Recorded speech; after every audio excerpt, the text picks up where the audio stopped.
message d'espérance nous vient de Terre Sainte en cette fin d'année 2015, une année qui fut très difficile selon les autorités religieuses.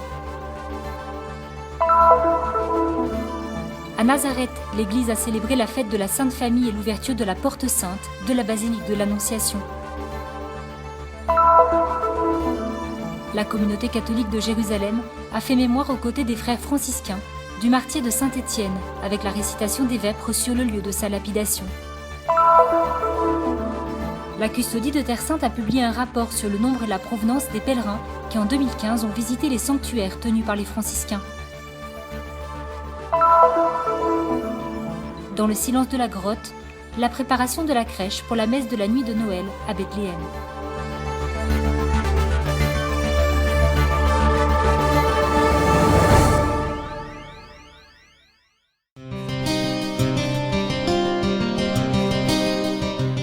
Entre ombre et lumière, un message d'espérance nous arrive de Terre Sainte en cette fin d'année 2015, une année qui fut très difficile selon les autorités religieuses. Pendant cette longue période, notre espérance fut soutenue par la prière et par la nécessité d'apporter de l'aide, nous partage le custode de Terre Sainte. Récemment, ont eu lieu dans le monde entier des choses terribles, rappelle le patriarche latin de Jérusalem qui continue. Nos cœurs sont avec les millions de réfugiés dispersés dans les camps, sous les tentes, à la merci d'un froid glacial, et avec ceux qui fuient les zones de conflit, qui en traversant la mer avec des moyens de fortune, la transforment en un cimetière géant. Ces terribles guerres sont alimentées par le commerce des armes qui implique de nombreuses puissances internationales, dénonce Monseigneur Fouad Toual.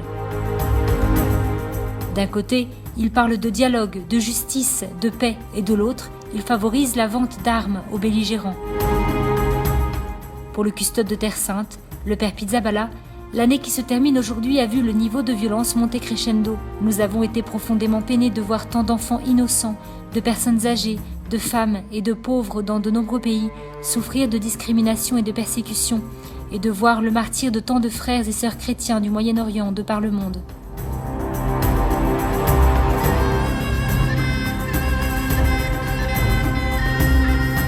Il faudrait des heures pour se souvenir de tous les tristes faits qui se sont produits. Cependant, de la Terre Sainte arrive un message d'espérance. L'espérance d'un enfant né à Bethléem, dans le Verbe incarné, que le monde ne peut comprendre. L'espérance de l'année de la miséricorde, grâce à laquelle dans le monde entier ont été ouvertes les portes saintes pour une vie nouvelle, renouvelée par la rencontre avec le Seigneur.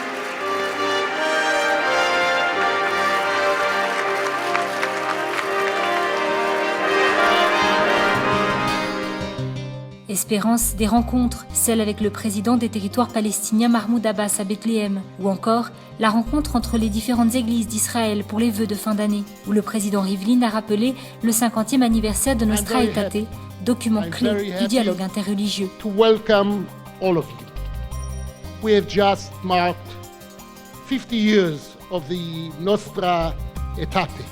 Espérance dans le pouvoir de l'amitié et du dialogue œcuménique.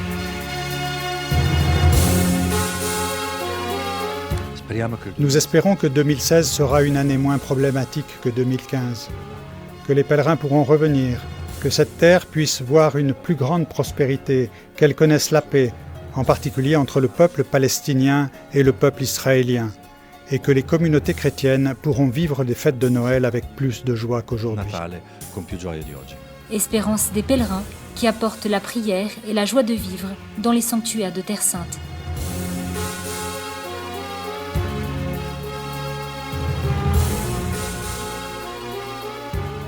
Je souhaite que l'année prochaine, la paix advienne au Moyen-Orient, que la guerre en finisse et que les réfugiés puissent retourner dans leur pays.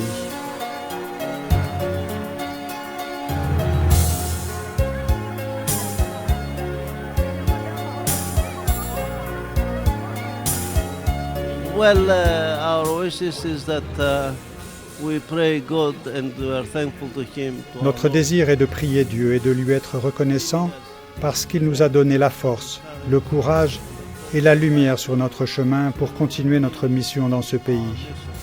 Et ainsi pouvoir annoncer à tous que nous ne sommes pas sans espérance, que le Christ est notre espérance, une espérance vivante et intérieure. That we are not hopeless, that Christ is our living and eternal hope.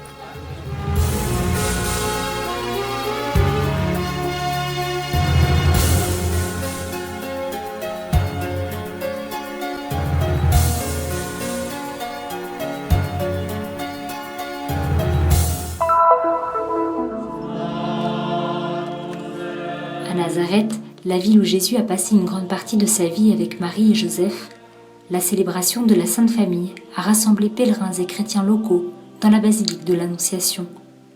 Le sanctuaire préserve la mémoire de l'incarnation de la parole de Dieu. Être ici aujourd'hui est un grand cadeau. Être ici pour la fête de la Sainte Famille à Nazareth, où a commencé toute l'histoire du salut et de la foi pour le monde entier. La fête a vu la participation des autorités ecclésiastiques et de la communauté franciscaine. La messe a été présidée par le patriarche latin de Jérusalem, Monseigneur Foy de Toile, qui lors de la célébration a ouvert une porte sainte dans la basilique. E abbiamo tanto bisogno di passare per la misericordia del Signore. Nous avons tant besoin de passer par la miséricorde de Dieu, tout d'abord pour nous rendre avant tout disponibles à sa miséricorde, qui ne manque jamais. Nous devons être disposés à l'accepter. Et en second lieu, pour être miséricordieux avec nos amis, avec nos voisins, avec tous, musulmans, juifs, et même avec ceux qui ne veulent pas le bien, leur faire miséricorde. Con gli ebrei, con quelli che anche non ci vogliono bene, vogliamo usare misericordia. L'ouverture de la porte sainte de la basilique de l'Annonciation fait écho au geste de la miséricorde de Dieu dans cet endroit. C'est ici même, il y a 2000 ans, que Dieu a fait du sein de la Vierge Marie sa porte d'entrée dans le monde en tant que sauveur de l'humanité. La salvezza, la misericordia. Le salut et la miséricorde commencent ici à Nazareth. C'est ici le début de tout. Ce fut un moment très important pour nous à Nazareth, pour la fraternité franciscaine qui garde ce sanctuaire, pour l'Église universelle, parce que tout a commencé ici. Le Saint-Père nous l'a dit, Marie est la porte. Et de fait, le oui de Marie fut la porte du salut et de la miséricorde. Sì di Maria, la porta della salvezza e della misericordia. À propos de miséricorde, grâce dont le Moyen-Orient a tant besoin, le pasteur de l'église de Terre Sainte a rappelé ceux envers qui faire preuve de cette compassion. Je crois qu'en cette année sainte, en Terre Sainte, en particulier à Nazareth, notre Église devrait être un modèle de miséricorde pour ceux qui souffrent, les réfugiés, les sans-abri, les prisonniers. Nous avons fait une expérience palpable de cette miséricorde du Seigneur et nous devons donner et communiquer cette miséricorde à tous. Sous le regard tendre et miséricordieux de la famille de Nazareth, les fidèles se sont réunis dans l'espérance qu'advienne un temps nouveau, un temps de grâce. Ce fut une grande fête et nous avons prié pour que tous soient bénis dans leur famille et nous avons aussi demandé la paix pour le monde entier.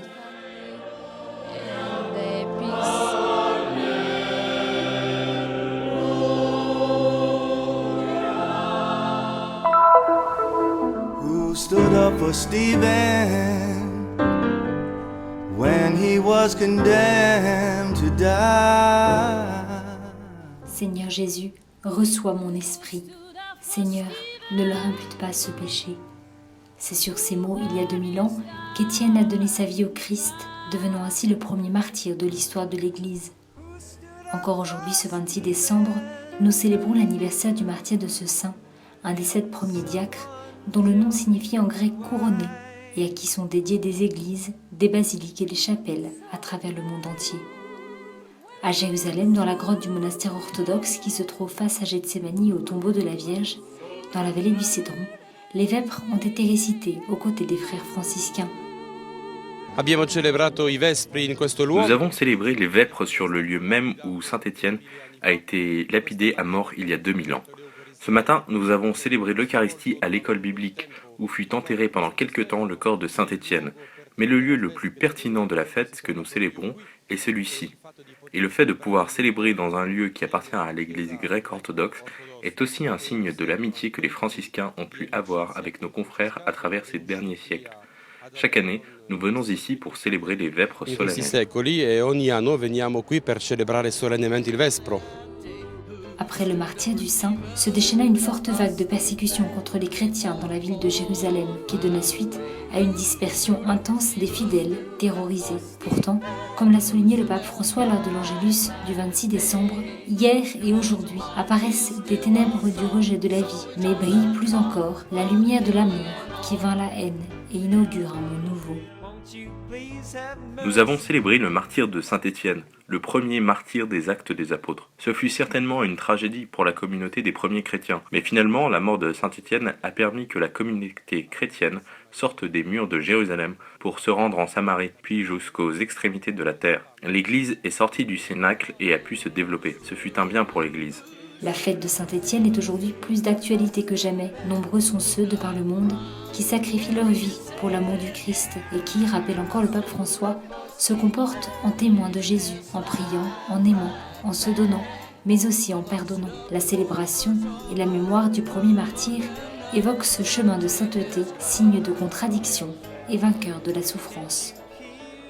Anche noi oggi abbiamo molti martiri, che sia nei paesi vicini al nostro. Aujourd'hui encore, il y a beaucoup de martyrs, notamment dans les pays voisins au Moyen-Orient, mais aussi dans de nombreux pays du monde.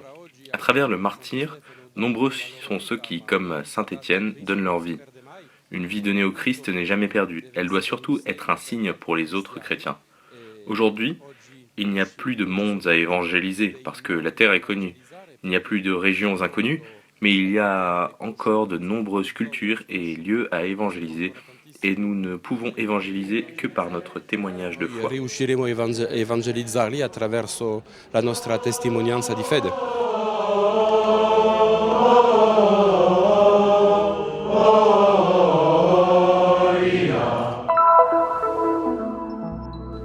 En 2015, plus de 275 000 catholiques de 96 pays ont visité les sites les plus sacrés du christianisme, les sanctuaires de Terre Sainte. Il y eut plus de 8 254 groupes. En outre, les chiffres communiqués dans un rapport publié par la custodie franciscaine prenaient en compte uniquement les pèlerins ayant eu recours au service de réservation en ligne des sanctuaires, signifiant que le nombre de pèlerins était en réalité bien plus important. Nous travaillons avec plus de 200 agences tenues par des juifs, des musulmans et des chrétiens. Ces organismes, lorsqu'ils nous contactent, savent déjà que les groupes ont besoin de différents moments de célébration dans les sanctuaires. Un temps pour la prière ou une heure pour la Sainte Messe dans les différents sanctuaires tenus par les frères mineurs franciscains.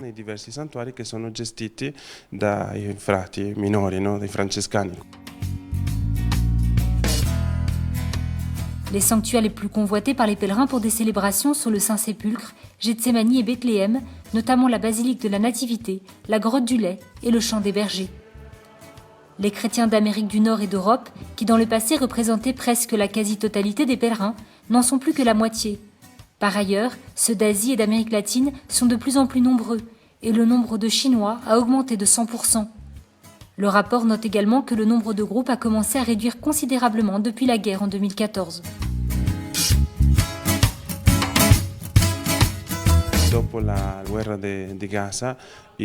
Après la guerre de Gaza, les groupes ont diminué en effet. Les chiffres sont très bas. Mais il y a un phénomène nouveau qui est une augmentation de pèlerinage en provenance de pays qui ne sont pas répertoriés dans la liste des pays principaux. Ces derniers mois, les nouvelles du conflit entre Arabes et Israéliens ont également éloigné les pèlerins, pris par la peur de la violence. Toutefois, le directeur du Christian Information Center explique que l'itinéraire emprunté par les pèlerinages n'a pas été touché par ces situations de violence isolées et que les sanctuaires sont des lieux sûrs. Les pèlerins sont accompagnés en tout lieu par des personnes qui savent où les emmener, qui les guident et ne le conduiront pas dans les endroits où ils pourraient être en danger.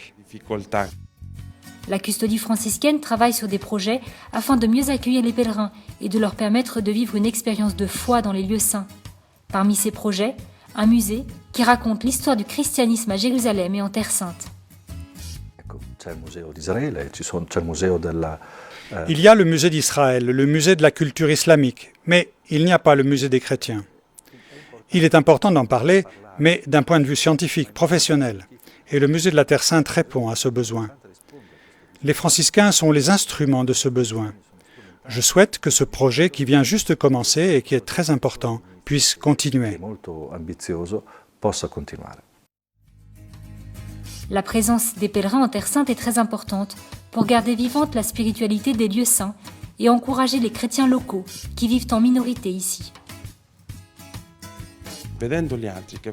Il est important de voir venir ici d'autres chrétiens qui ont le courage de dire par leur présence « Nous sommes ici pour témoigner de notre foi. Vous devriez rester ici parce que vous êtes importants pour nous. » Et en effet, si nous n'avions pas les pèlerins et les chrétiens locaux, nos sanctuaires seraient comme des musées ou des œuvres d'art un peu abandonnées.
Le Terra Santa News est une production du Christian Media Center situé à Jérusalem, en Terre Sainte.